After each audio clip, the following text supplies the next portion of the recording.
Can you tell me what your first memory of racing was? My first memory of racing was probably my mom and dad taking me to Freeport, Long Island, New York Speedway that ran street stocks and modifieds back in the mid-'60s. That's awesome. My dad was a race car driver in the 50s and then became later on a motorcycle racer that raced up in New Hampshire, Laconia. So it's always been in the family. And my dad was one of my heroes growing up, along with two race car drivers that I admire. One is Rick Mears, and the IndyCar driver, and one is Charlie Jazombek, that was a modified driver on Long Island.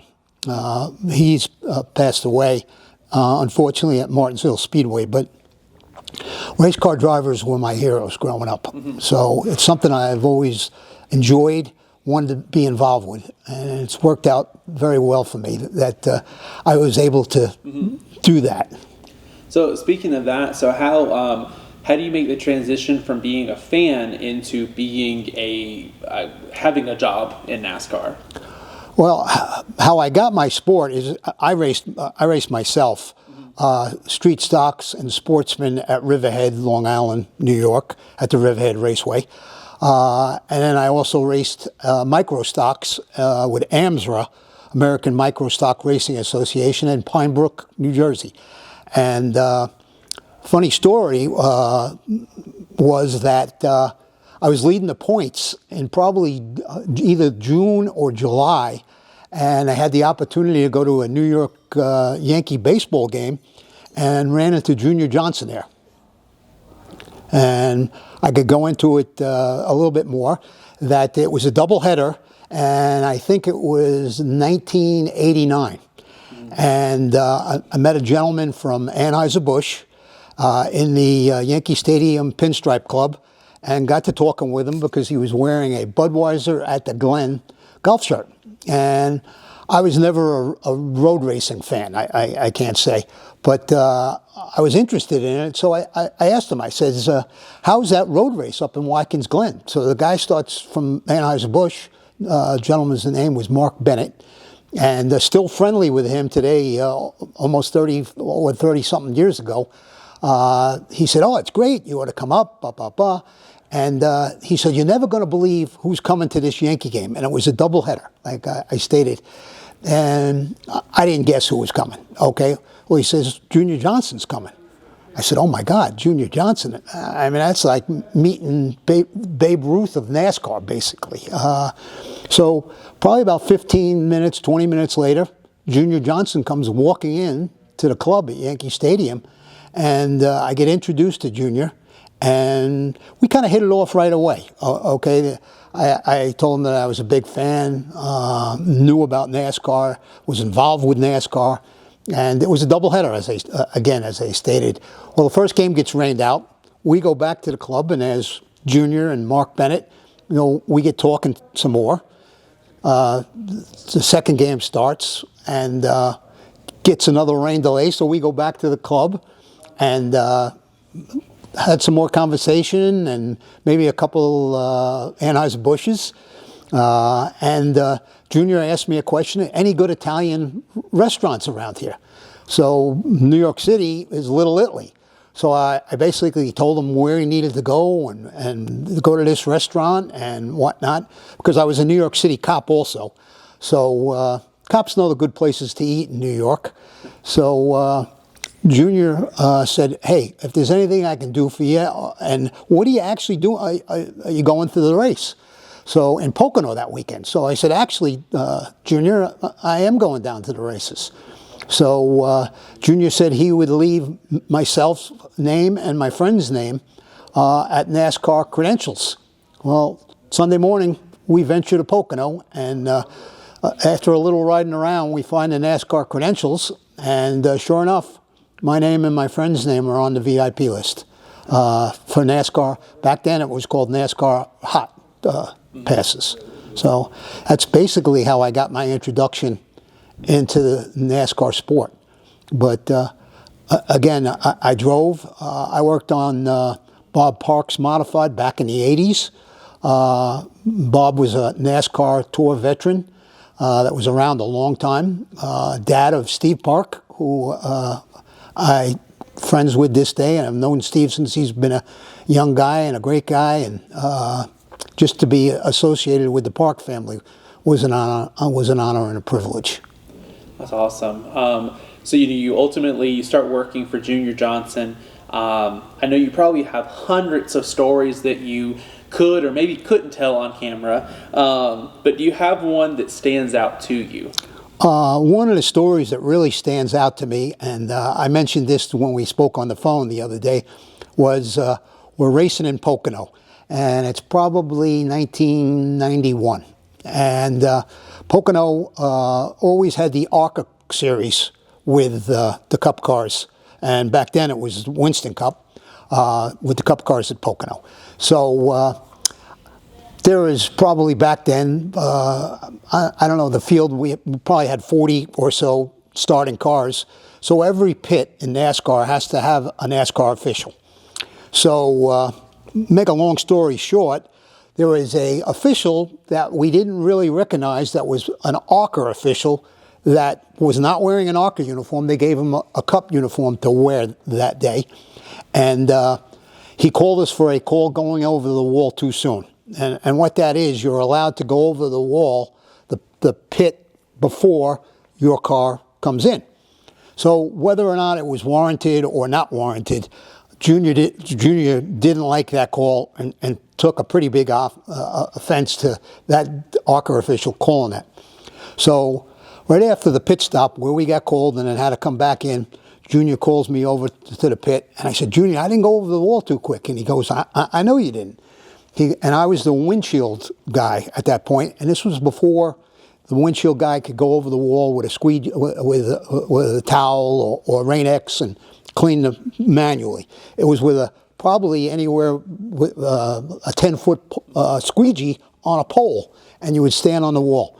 Well, Junior says to me, he goes, next pit stop, he goes, I want you to hit that official in the head. I said, Junior, I can't hit that official in the head. So Junior says, you like your job?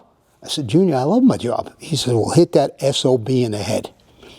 Well, next pit stop, I put my squeegee in the water and clean it good, and I get up on the wall, and I'm acting like I'm a little, dizzy or a little unstable.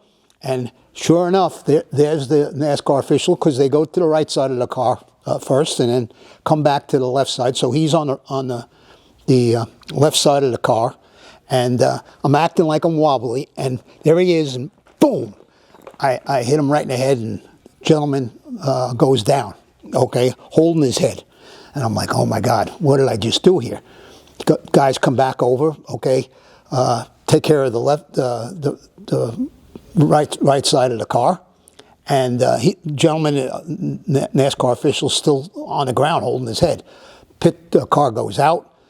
EMS comes and attends to him, wraps his head. They take him to the infield care center. So right after that pit stop, Junior calls me over with his finger, and he goes, boy, you done good.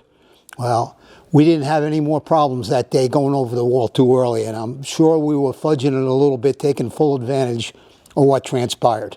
That to me is maybe the famous, one of the famous stories that I have. There's just numerous ones. I mean, the race wins and whatnot, and the people that I encountered and the team that I worked for. Most of these guys were all pros and gentlemen. It was an honor and a privilege to work for Junior Johnson and Associates and be on the same team as those guys. That's awesome. The 1992 Atlanta race is one of the most, or championship race, is one of the most discussed races of all time. As someone who was on one of the teams that day, competing for the championship, do you have anything that stands out to you, or just anything you'd like to share from your perspective from that day? Yes, I do, Brandon. Unbelievable race. Okay, it's probably one of the most famous races, as you stated, in NASCAR history. The I think the last race, well, not the last race, that was the last race of the year in 1992. But the week prior out in Phoenix, we had a cylinder drop, and we ran around and basically dusted the bug population in Phoenix, Arizona, with all the smoke that was coming out of the number 11 car. And so we go to Atlanta, and that was Davey Allison's, in my opinion, Davey Allison's race to win. I'm not going to say to win the race, but Davey Allison's championship to win. And unfortunately, Davey got collected up in a wreck that day early in the race with Ernie Irvan on the start-finish line, taking Davey out, which had no chance then to win the 92 championship. So it comes down to us and the 7-car Alan Kawicki. And to this day, I'm friends with a couple of the guys that pitted Alan. Matter of fact, a good friend of mine that I see is Peter Jellin, that still works in NASCAR up at Spry Motorsports, and he's the truck driver. And Peter was the catch cam man and the truck driver for Alan. And so it came down to us two, and sure enough, we win the race. But unfortunately, we did not lead. Alan led one more lap than us. And it was mass confusion because we didn't know if we led the most laps or Alan led the most laps. And it was a fuel race. And it just worked out, unfortunately, on our end that we won the race but lost the championship by one lap. And later on, I could never figure out why we lost that race. And it would have meant a lot to us, the team, Junior Johnson Associates, Ford. But we won 5 races that year. We won 4 in a row, and we won one of the 125 dual races down in Daytona. But until, unfortunately, in April of 1993, when Alan got killed, that's kind of when the big picture came, and you know, God's got a plan. And God took Alan in April of 93, and I have to say that's one of the reasons why I think that Alan won that championship that day. So, but it was an unbelievable race, and we sat probably in the hauler, probably for 3 hours after the race. Just, I wouldn't say feeling bad for ourselves, but just how did this work out, and why didn't we win? Wow.